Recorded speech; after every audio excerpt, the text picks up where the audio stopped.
विचार और व्यवहार हमारी बगिया के वो फूल हैं जो हमारे पूरे व्यक्तित्व को महका देते हैं।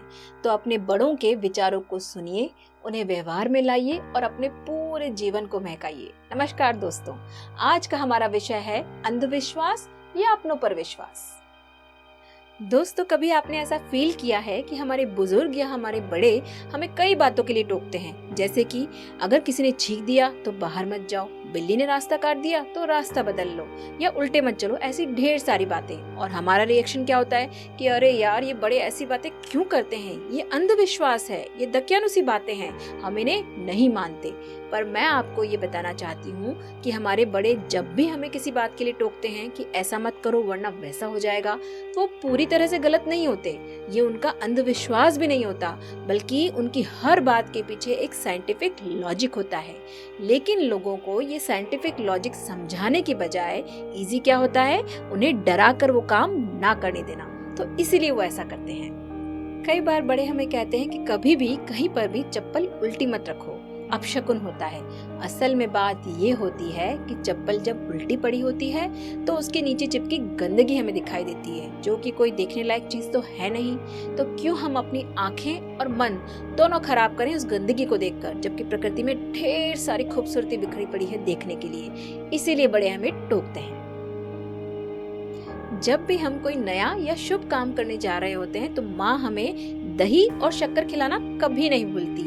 एक्चुअली बात ये है कि दही से पेट शांत रहता है और शक्कर से मुंह का स्वाद मीठा रहता है। तो अगर पेट शांत होगा और मुंह का स्वाद मीठा होगा तो हम जो भी काम करेंगे बड़े फोकस से करेंगे और बहुत अच्छे से उसे पूरा भी कर पाएंगे। और एक और बात, शक्कर खाने से तुरंत हमारी बॉडी को ग्लूकोज मिलता है, जो कि हमारी ब्रेन को तुरंत क्विक एनर्जी देता है। तो जो भी काम हम करेंगे बहुत अच्छे से कर पाएंगे। तो आज के बाद माँ जब भी दही शक्कर खिलाए तो चिढ़िएगा मत, बल्कि कहिएगा आई लव यू माँ। हम छींक दें तो घर से बाहर जाना कुछ समय के लिए टाल देते हैं। जी हाँ, इसके पीछे भी लॉजिक है। छींकना मतलब हमारी सांस के साथ जर्म्स का बाहर निकलना। तो इस टाइम जो सबसे इम्पोर्टेंट चीज है वो ये है कि हम साबुन से अपना चेहरा और अपने हाथ दोनों धोएं और उन जर्म्स से मुक्ति पालें। और अगर ये जुकाम की शुरुआत है तो थोड़ा रुक कर जाना ही बेटर है। इसीलिए छींकते समय हमें टोक दिया जाता है। बचपन में जब मैं उल्टे कपड़े फोल्ड करती थी तो मम्मी कहती थी ऐसा बिल्कुल मत कर, तू बीमार हो जाएगी। और मैं सोचती थी अरे यार, जब सिंगल मेहनत से काम चल रहा है तो डबल क्यों करें। एक्चुअली उसके पीछे भी बहुत बड़ा लॉजिक है। जब हम कपड़े उल्टे फोल्ड करके रख देते हैं और हम कहीं जा रहे होते हैं तो हमेशा की तरह जल्दी में ही तैयार होते हैं। तो पहले हम कपड़े सीधे करेंगे फिर पहनेंगे तो चिढ़ते हैं, और ऐसे में झुंझलाना स्वाभाविक है।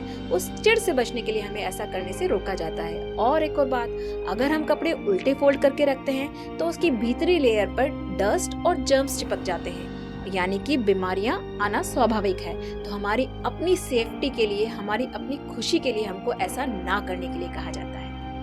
आपने ये भी देखा होगा कि पड़ोसन अगर हमारे घर में जाले देख ले तो बड़ी खुश हो जाती है कि तुम्हारे घर में तो लक्ष्मी नहीं आएगी। पर असल में बात ये है कि जाले मतलब डस्ट और इंसेक्ट्स, और डस्ट और इंसेक्ट्स अगर आपके घर में है तो बीमारियां आना स्वाभाविक हैं। तो हमें उन बीमारियों से बचने के लिए ऐसा कहा जाता है कि घर में जाले बिल्कुल नहीं होने चाहिए। रात में जब भी मैं अपनी दादी से कहानी सुनती थी तो मेरी दादी कहती थी कि रात में कभी पेड़ के नीचे मत जाया करो। इसके पीछे भी कारण है, क्योंकि दिन में अगर पेड़ पौधों के पास हम जाते हैं तो वो फोटोसिंथेसिस करते हैं और उस टाइम वो ऑक्सीजन रिलीज करते हैं, जो कि हमारे लिए बहुत अच्छी है। लेकिन रात में वो ऐसा नहीं करते। तो रात में हम क्यों उसके नीचे जाएं?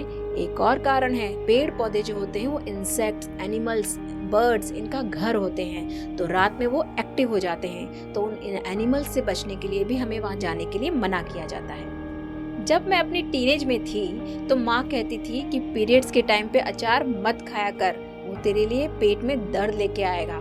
असल में बात ये है कि अगर हम अचार खाते हैं तो हमें एसिडिटी होती है, और पीरियड्स में हम वैसे ही इतनी मुश्किल झेल रहे होते हैं, तो एक और मुश्किल यानी एसिडिटी को न्योता क्यों दें। ये है बात। घर से बाहर अगर हम जा रहे होते हैं या कोई नया काम कर रहे होते हैं तो बड़े कहते हैं भगवान का स्मरण जरूर करो।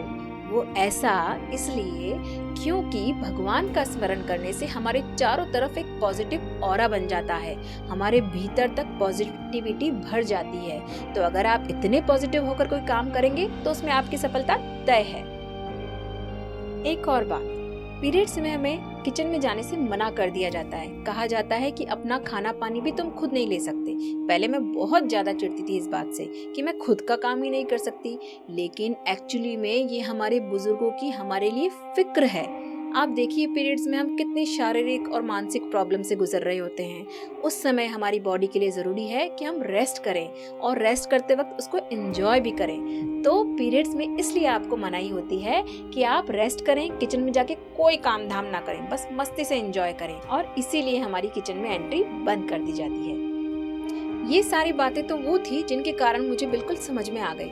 कई बातें ऐसी भी हैं जिनके मुझे अभी वाजिब जवाब नहीं मिले हैं, जैसे कि मंगल को नाखून मत काटो, मंगल को बाल भी मत कटवाओ, गुरु को कपड़े मत धो या साबुन मत लगाओ। अगर आपके पास इन सब के जवाब हैं तो मुझसे जरूर शेयर कीजिए। और दुनिया का सबसे पवित्र पौधा विश्वास का है, जो धरती पर नहीं दिलों में उगता है। तो अपनों पर विश्वास कीजिए, अंधविश्वास बिल्कुल मत कीजिए। अंत में मैं आपसे एक रिक्वेस्ट करना चाहूँगी, खाली बैठे हो तो मेरा एक काम कर दो ना, खाली बैठे हो तो मेरा एक काम कर दो ना, मुझको कोई अच्छा सा जख्म अदा कर दो ना। ध्यान से देते हो पंछियों को दाना पानी, ध्यान से पंछियों को देते हो दाना पानी, इतने अच्छे हो तो पिंजरे से रिहा कर दो ना। लाइक, शेयर और सब्सक्राइब करना ना भूलिए।